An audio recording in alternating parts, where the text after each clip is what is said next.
All right, so I'm just welding up laminating some traps here.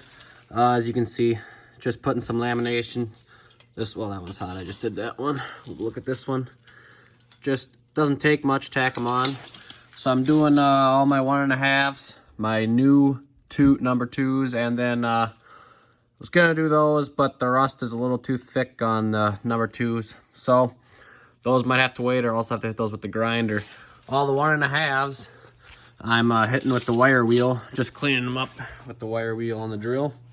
And then we're getting them welded with the little miller. So I'm just gonna set up here and then show you exactly what I'm doing. It doesn't take too much, but I'll do that and just to show you real quick what it's gonna look like and how to do it. It's pretty easy. So if you got a good welder, it don't take much. So I'm just gonna show you how to do that quick.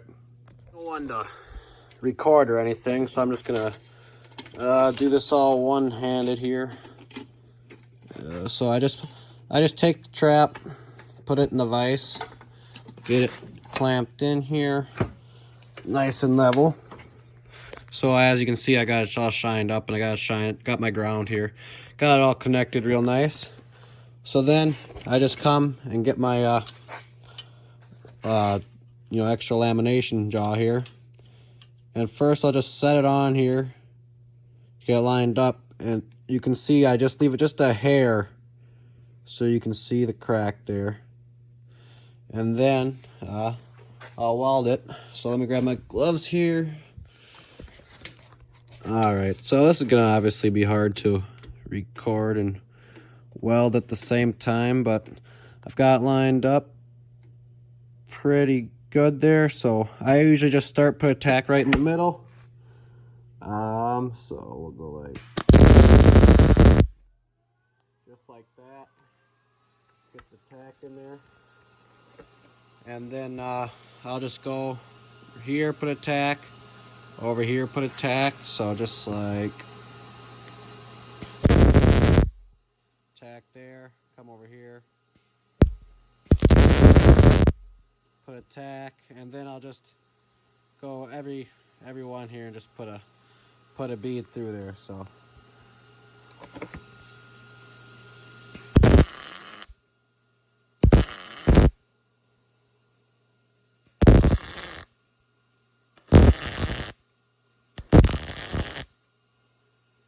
that's all it really takes there.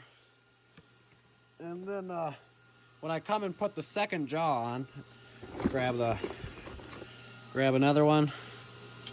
Now I just lean it right in here, and then I'll just do the same thing, tack it right on. So I'll do that quick and then show you the finished product. So there you have it. There's the finished product. You know, it doesn't take much, just a bunch of little tacks. And one key piece of advice I have for you is do not use a stick welder, because trying to do little dots like this with a stick welder, you're gonna probably end up burning through your trap every single time, and it's just a real pain. Unless you're a pro with a stick welder, I would suggest using a wire feed if you can get your hands on one, or else someone you know with a wire feed, and maybe they'll help you out. So that's all it really takes. I've got I don't know, a couple dozen of 1.5s, and then those all to do. Well, those are all done there, so that's all good. But that's all it takes. You just put a roll of little tacks. You don't have to do a solid weld. You're not going to be busting, they're not going to be busting these off. You can see they're just nice little beads there. So now these are ready to get dyed. Obviously this is just a quick little post, not real insightful, but yeah. If you need anything, just let me know.